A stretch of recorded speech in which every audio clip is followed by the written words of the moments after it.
and Curzan, says who. A kinder, funner usage guide for everyone who cares about words.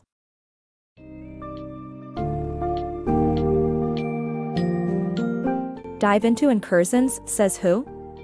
A kinder, funner usage guide for everyone who cares about words, where the rigidity of traditional grammar rules meets the fluidity of evolving language. This book is an engaging exploration of language dynamics, disputing the overly prescriptive nature of conventional grammar.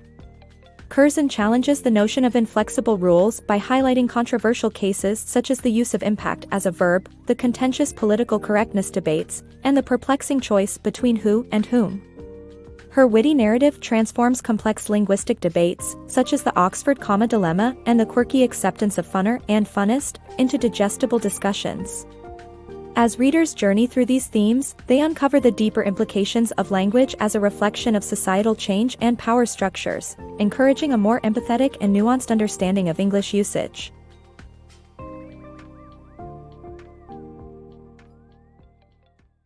The impact debate. Are linguistic rules as rigid as we think? Among linguists, using impact as a verb stirs controversy. A newspaper editor once adamantly claimed that only teeth could be impacted. Yet, many of us have encountered impact used as a verb to describe economic influences in news articles. What's the issue? Some grammarians argue that using impact as a verb is a nonsensical newcomer to the English language. However, this argument misses a key historical point: impact has existed as a verb longer than as a noun. In the early 1600s, it described pressing closely into something. It became a noun only in the late 1700s, initially referring to physical collisions and later metaphorically to describe influences. Despite its long-standing presence, authoritative bodies like the Modern Language Association have clamped down on its figurative use. In 2001, a hefty 81% of the American Heritage Dictionary's usage panel deemed the verb form unacceptable. However, by 2015, dissent had softened, with only 50% maintaining this stance. The question then arises, is it right or wrong to use impact as a verb? The answer, intriguingly, hinges on context. While organizations like the Usage Panel, disbanded in 2018, play a role in determining formal linguistic norms, their decisions are subjective, swayed by members' linguistic and ideological preferences. Thus, what they deem acceptable doesn't universally define right from wrong. In formal writing, it might be wise to avoid the figurative use of impact, but in less formal contexts, you're free to embrace it. Rethinking inclusive language. Imagine language as a reflection of society's power dynamics, where word choices and linguistic norms reveal who holds the reins. This is at the heart of the debate around political correctness and inclusive language. While some may scoff at terms like vertically challenged, for short, such examples miss the deeper significance.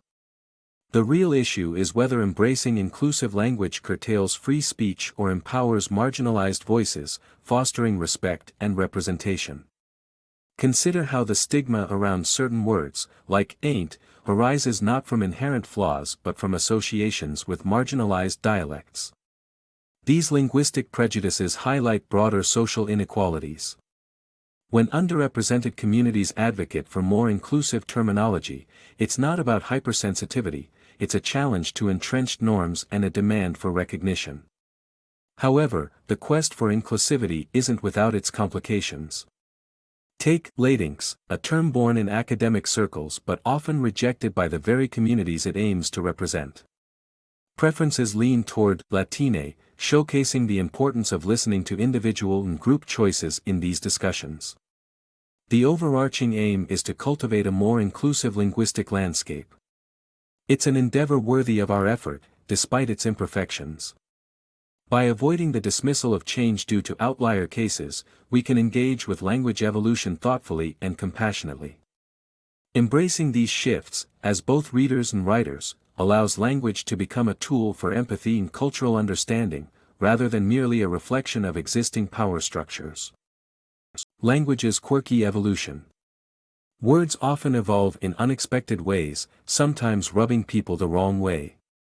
Take the term funner, it tends to cause a cringe upon hearing it. The unease stems from the fact that fun didn't start as an adjective. For over a century, it was strictly used as a noun or a verb.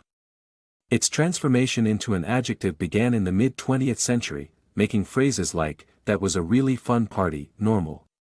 While most people now accept fun as an adjective, funner and funnest still feel odd because fun's role as an adjective is fairly new.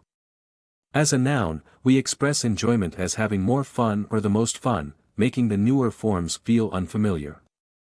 However, this might soon change, with funner and funnest potentially becoming the norm. Consider another curious case, the phrase more unique.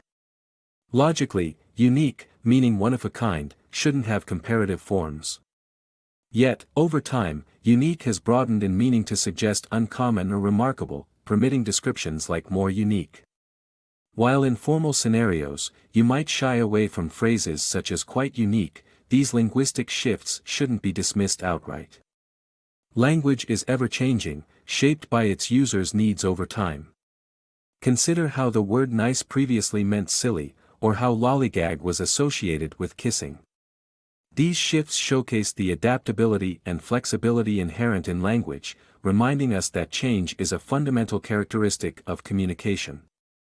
Embracing these transformations can enrich our understanding and appreciation of the dynamic nature of language. Who or whom? In the ever-evolving landscape of language, even English professors grapple with the age-old dilemma of using who versus whom in daily communication. Many find whom overly formal and awkward, while using who might ruffle feathers due to perceived grammatical ignorance. Traditionally, who functions as the subject and whom as the object in a sentence. For instance, we say, "Who invited you?" since who is the subject, and whom did you tell, where whom is the object. Yet, modern English increasingly blurs these lines, as whom often feels out of place in casual speech.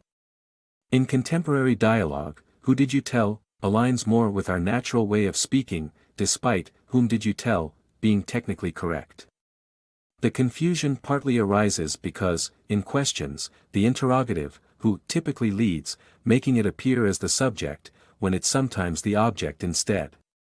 This shift reflects our reliance on word order over traditional grammatical roles to determine subjects and objects. Fascinatingly, the debate over who versus whom isn't a new issue. Historical records show it's puzzled writers since at least the 15th century. Yet, whom persists, albeit its relevance waning in everyday usage. As linguistic norms continue to evolve, more people default to who in all situations, signaling whom's gradual decline. For those still passionate about precise grammar, it's wise to choose your battles. In contexts like emails, opting for who may spare you from sounding unnecessarily formal or disconnected from modern conversational norms. Oxford comma controversy. Imagine a world where punctuation dances to the rhythm of language rather than rigid rules. This book delves into the intriguing debates surrounding the Oxford comma, the often controversial yet clarifying mark placed before the last item in a list. Without it, statements like "dedicated to my parents" and "Rand" and "God" imply divine lineage instead of a simple dedication. While many editors argue for consistency in punctuation, this tale invites a journey through history to reconsider its importance. In ancient Roman and medieval times, punctuation scarcely existed, guiding spoken word rather than written clarity. The invention of the printing press in 15th century England marked the beginning of standardization, yet it took until the 18th century for grammarians to create a rulebook. This foundation brings us back to the Oxford comma and invites a radical rethinking. Why not use commas to improve expression, abandoning them if they impede creativity? English, ever evolving, might benefit from a flexible approach. Instead of adhering to stringent norms, let's consider if so-called incorrect punctuation could enhance the narrative or add nuance. Writing conventions are not eternal truths but agreed-upon practices that shape the way we communicate. By playing with punctuation, we acknowledge its role as a tool rather than a constraint. Embrace the possibility that the Oxford comma could be our key to expressive freedom, urging us to explore the nuances of language and form. Flowing words.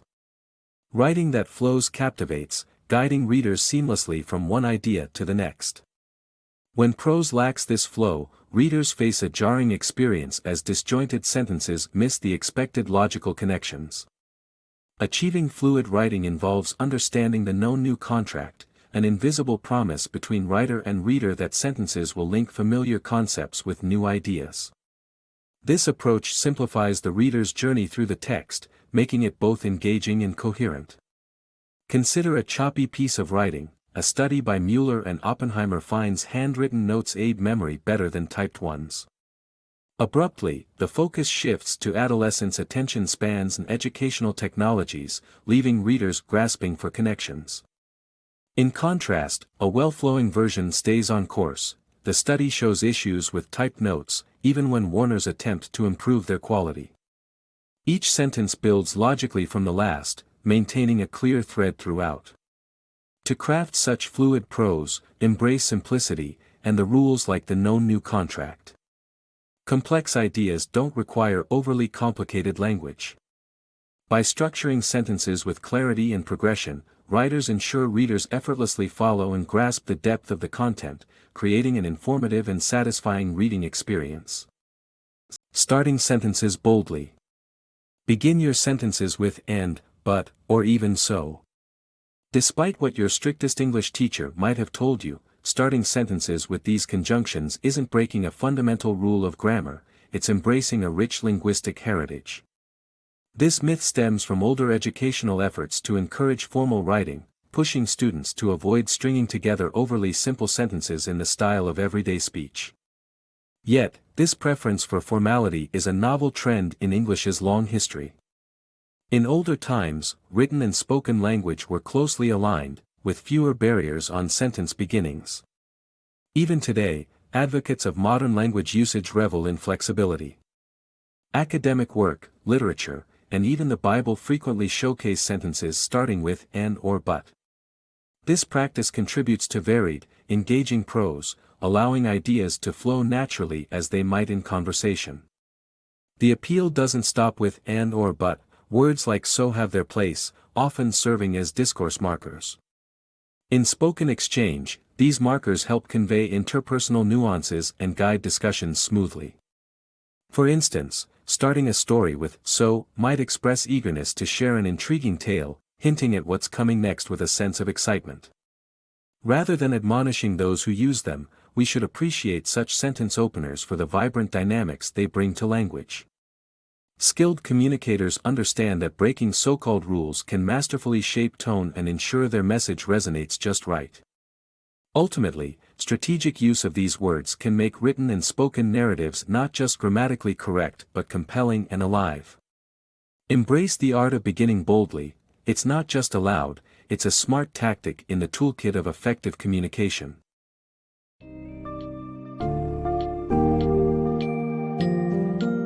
In A Says Who, and Curzan offers a refreshing perspective on the evolution of language, advocating for a flexible and inclusive approach to grammar and usage.